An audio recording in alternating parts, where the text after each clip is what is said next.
So what do we expect from Enterprise Kubernetes? Let's try to figure it out. It needs to be policy driven so that we can assign who can do what and how can processes interact with each other.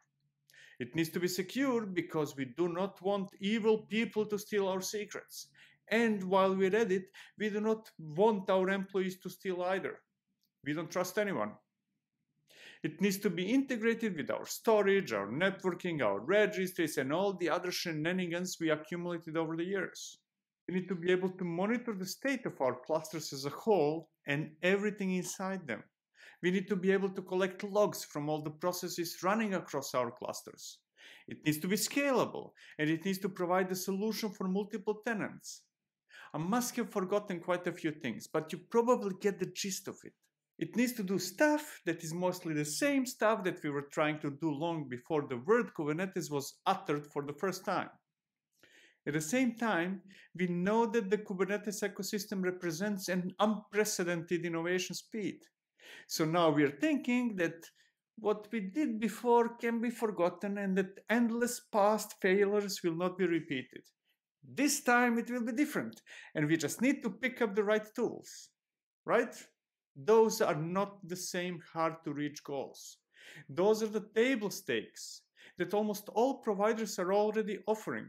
If you exclude scalability and multi-tenancy, everyone needs those things.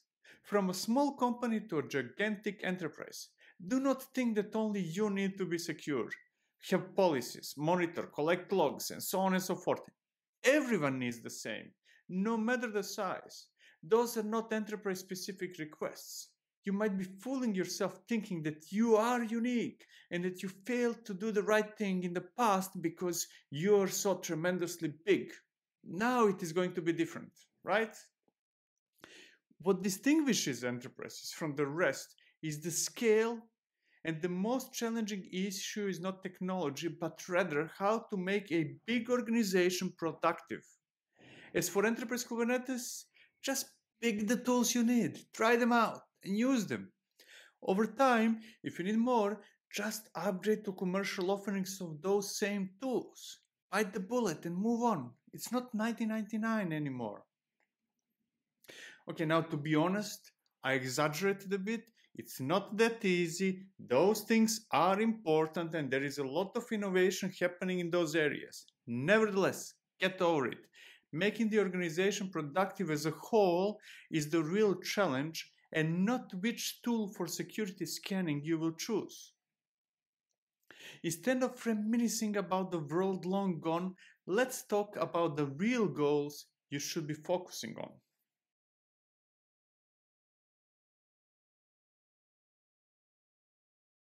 What we really need is not yet another platform that will make things better. We already have those. There's Kubernetes. Use it. What we need is to become more productive at building stuff that matters. That is where most companies are failing, mostly because the separation into silos forces us to make short-sighted decisions. Many think that being more productive means removing freedom from others. That is how we got thousands of developers focused on writing Java getters and setters. They do not build their applications because that is done by a different department. They do not write tests for their applications because there is yet another department. They do not deploy their applications because you see the pattern. There is always a different department. That sounds like a huge productivity boost, doesn't it? If everyone can do a single thing well, surely everyone will be very productive at the stuff they are doing. But the world does not work like that. It has been proven over and over again that testing applications that were not written to be testable is a waste of time. Similarly, scaling applications that were not designed to be scalable leads to huge disappointments. Silos do not work. They make people so focused on a tiny piece of a puzzle that they never see the picture they are assembling. They end up painting pieces in isolation, hoping that they will be somehow assembled into a coherent picture. So we came up with a brilliant idea. How about we shift things to the left. How about we build sooner, test earlier, and deploy more frequently? And while we are at it, why not let developers do all that? That is unrealistic. That would mean that developers know everything, while in reality they're struggling to be on top of a single thing. Being up to date on a single subject is hard. Becoming a master at everything is impossible. Take Kubernetes as an example. It takes years to become proficient with it. And after all that time, you're likely going to discover that Kubernetes alone is not sufficient. There is a whole ecosystem that needs to be assembled into a usable platform. We cannot expect everyone to stop doing whatever they're doing and dedicate years trying to learn things. Even if we do that, the industry does not stand still. During those years of learning, the targets are moving as well. It is like a donkey with a carrot on a string in front of him.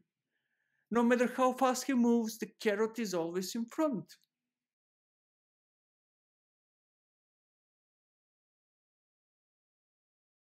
Does that mean that there is no solution? If silos do not work, and we cannot expect everyone to learn everything, there must be something in between. And indeed there is. The key is in creating services and empowering everyone to pick whichever combination of the services makes the most sense to use. It is about providing freedom of choice combined with easy to use services. We need to make things simple but open to adaptations. We need to empower people to choose what to use without restrictions on their choices. We need to allow people to take ownership while helping them make the right decisions. How can we accomplish that? The key is in a combination of a few factors. We need to codify common patterns and make them accessible to everyone. We need to provide people with the independence to do whatever they need to do without unnecessary delays and administrative burdens. We need decision making combined with traceability. And we need all that to be accessible and automated as much as possible so that everyone can focus on being productive, no matter their level of knowledge of specific technology or processes. Let me demonstrate that through a few examples using JenkinsX.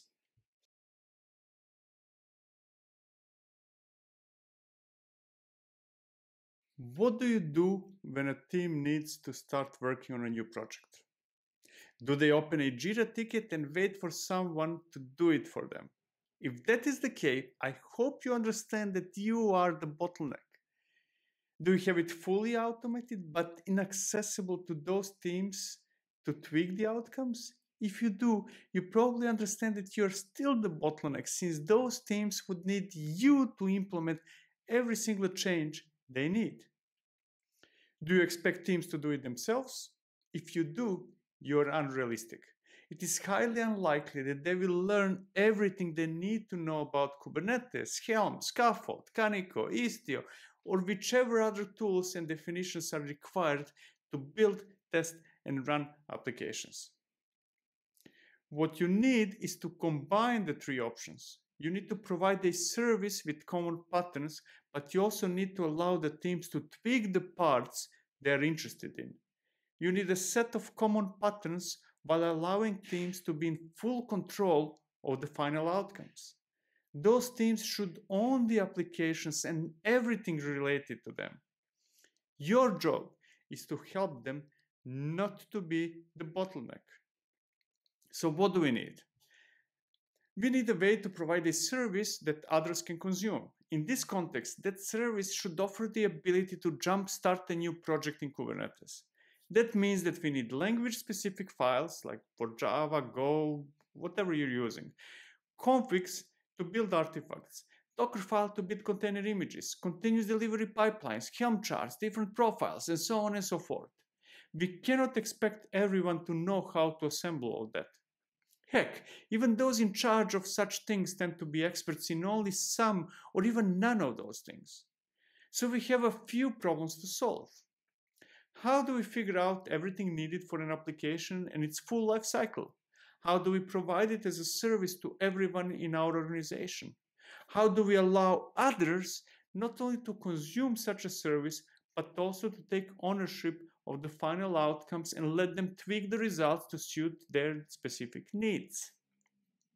There are many other questions we might ask and difficulties we might need to overcome. But we do not have time for that, so we will jump straight into one possible solution.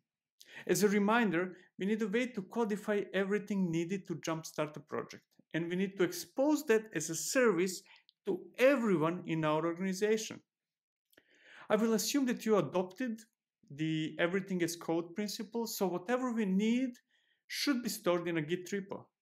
I will also guess that you realize that it is silly not to leverage the collective knowledge of the industry, so that repo should, at least initially, be something where a broader community contributes. Further on, we need such a repository to contain everything that an application needs. I will not go into details of all that nor all the tools involved. You can do that yourself. What matters is that understanding of all that is optional and can be selective. The critical part of this story is that one can consume that as a service. We can just ignore the details and say, I need to start working on a new application. I don't care about details. Just make it happen and let it happen right away. All we have to do now is answer a few simple questions that anyone, no matter their level of knowledge, could answer. What is your Git username? Who is the owner of the repository? What should be the name of the repository? Do we want to initialize Git? What is the commit message? As a result, Jenkins created all the files we might need for any part of the application lifecycle. People can take it as is or modify any aspect of it. Everything is in Git and everything is in plain text format. That provides sufficient freedom to tweak anything we want. At the same time, it does not require a specific understanding of all the pieces of the puzzle. We can just use it as is or adapt it to whatever we need. What is happening right now? Jenkins is processing the newly created application in the background. It is building a binary and a container image. It is testing, it is creating a release, it is deploying to the staging environment, and so on and so forth. It is executing all the steps required for full continuous delivery. And all we have to do is focus on the important stuff. We need to write code and tests and push changes to Git. That's all that is expected from us. Let's see whether our newly created application is processed and whether the first release is deployed to the staging environment. We can see that, among other things, a new host was created for the application. I will put it inside an environment variable so that I do not need to memorize it. I'm too old for that. Now let's confirm that the application is running and that it is accessible. And we got hello from Jenkins Golang HTTP example message. The application is indeed running, and all we did was tell Jenkins that we would like to start working on a new project. Everyone can do that, no matter their knowledge of Kubernetes. It is up to each of us to decide whether we would like to dive into details or not. What matters is that diving is optional.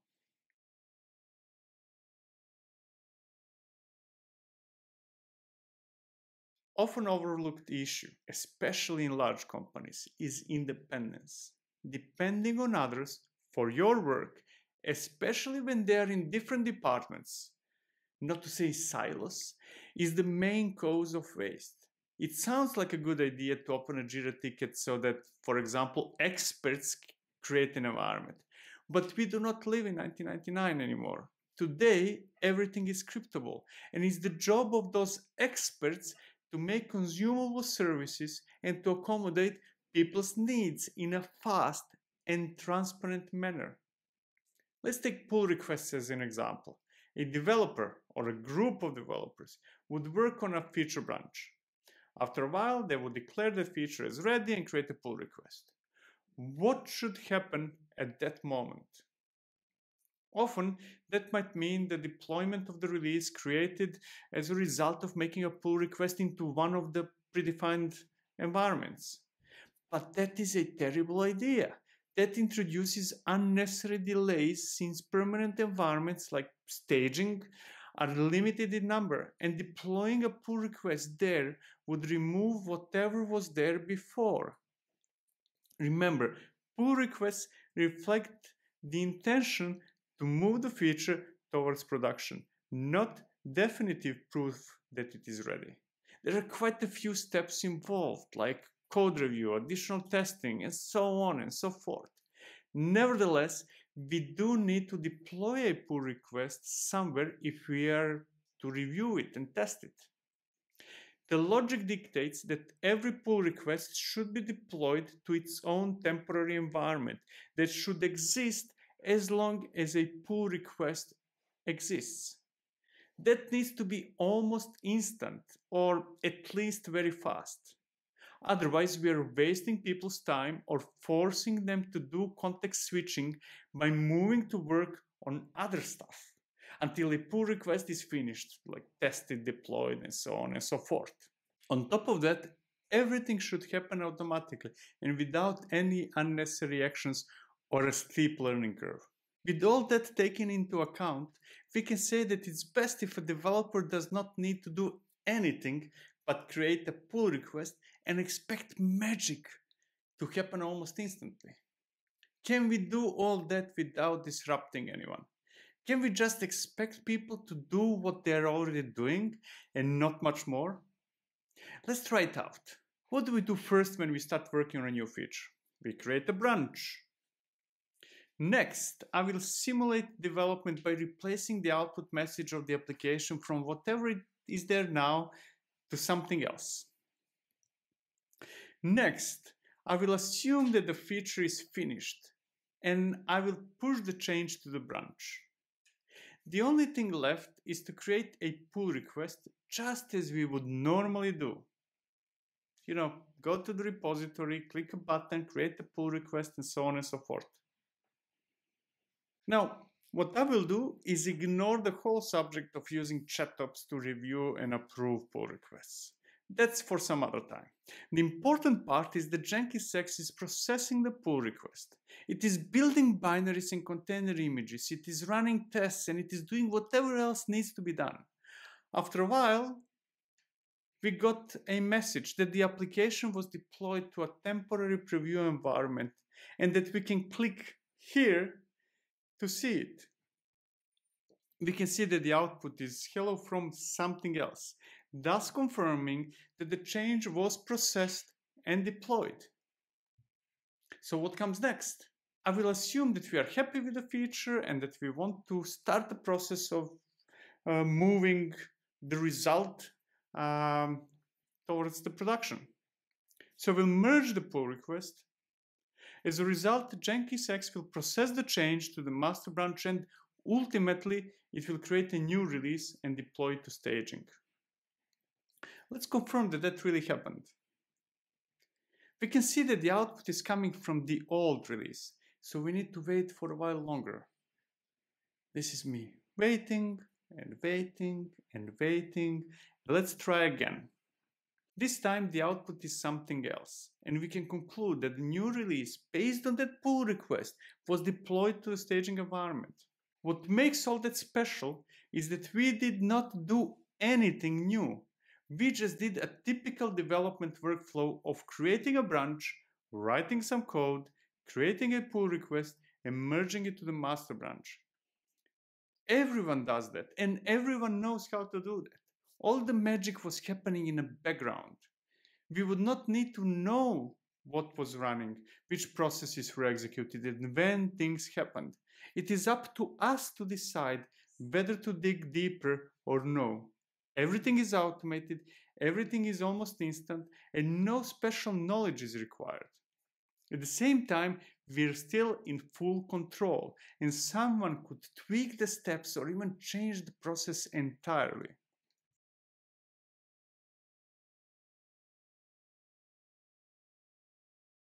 Another big request from enterprises is traceability. That is a massive subject in itself, and I will not go into all the tools we might need and all the permutations we might request. Instead, I will focus on traceability of what we did so far.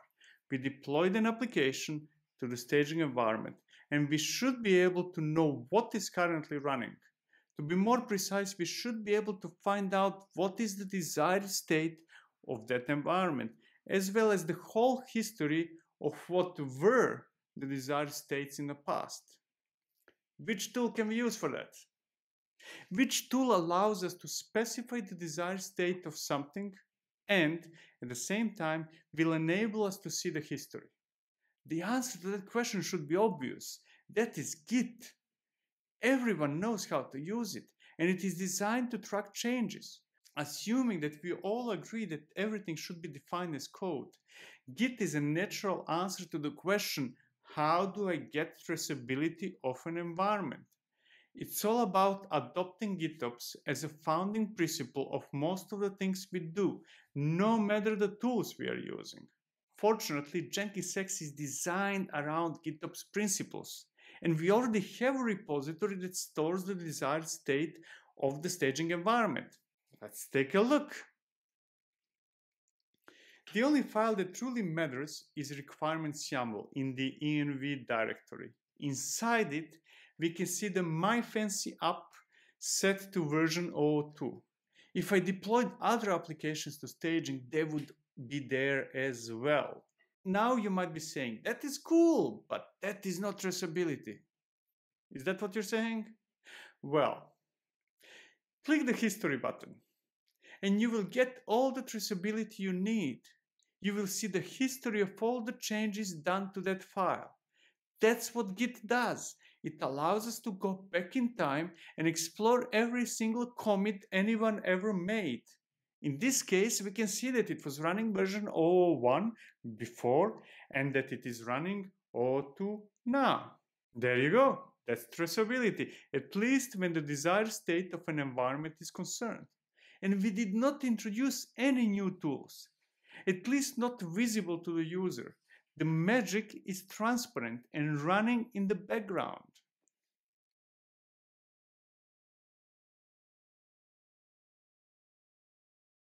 And now you might be yelling, I need to allow only people with special privileges to make decisions. I don't trust developers. I will skip explaining how unproductive it is and just roll with it. If you need to restrict who can do what, do that on the Git level. If, for example, we have a repository that describes the desired state of the production environment, those who have permissions to push changes to the master branch are those allowed to deploy there.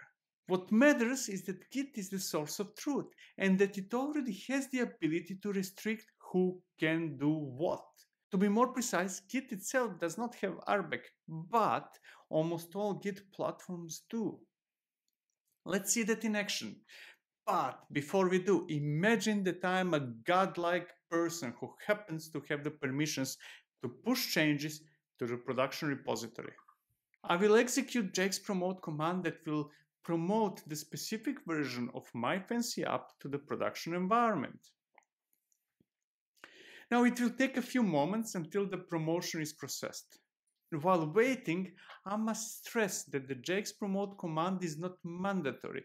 It is only a useful tool that pushes a change to a specific repository and waits until the pipeline triggered by that change is executed.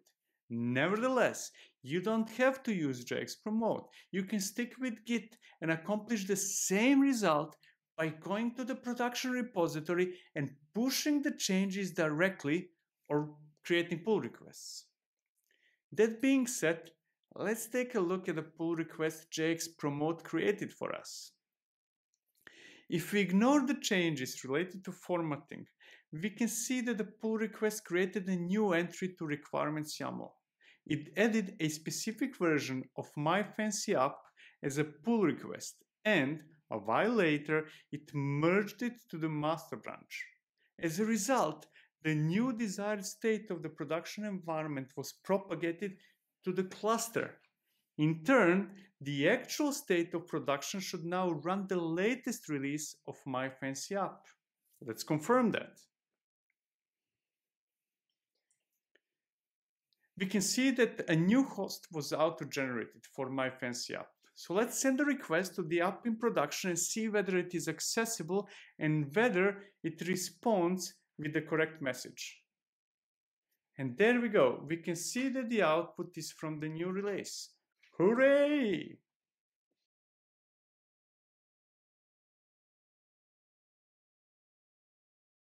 So what is Enterprise Kubernetes? It is a combination of many tools and processes, and it is close to impossible to have a short answer to that question. The only sure thing is that it is not only Kubernetes core, but rather an assembly of different tools from the ecosystem running on top of Kubernetes. The problem is not that much what you will assemble as your enterprise Kubernetes, but rather whether you will enable everyone to use it, whether it will be easy to learn and transparent and without blocking anyone's work. Kubernetes itself is a platform designed for building platforms, not to be used directly. The most important thing every company should be looking for, no matter the size, is how to make everyone productive. Many misunderstood that by making specific departments, not to say silos, productive. That, more often than not, resulted in making everyone else unproductive and miserable. The only way to accomplish true productivity is by enabling everyone to move at their own speed and to remove bottlenecks. That is accomplished by providing freedom in creating services that others might choose to use, but are not forced to. Technology can help with that, but it is not the key ingredient. If you're looking into adopting Kubernetes, start by evaluating your culture and processes. We live in a very different world today, and what you had yesterday might not be a good fit anymore. Try to avoid moving your current problems into a new platform. That does not solve much, if anything. Moving poop from one box to another does not eliminate the smell. At best, it makes it look better. Thank you for watching. I hope that this was useful. If it was, please click the like button. If you would like to receive notifications, subscribe. If you would like to support this channel, please consider taking a look at one of the books or the courses I did, and they're all about DevOps, one way or another. One more thing, please check out the DevOps Paradox podcast, in which Darin and I are talking mostly around random subjects. You will find the information with all the links in the comments section. Thanks for watching. Cheers.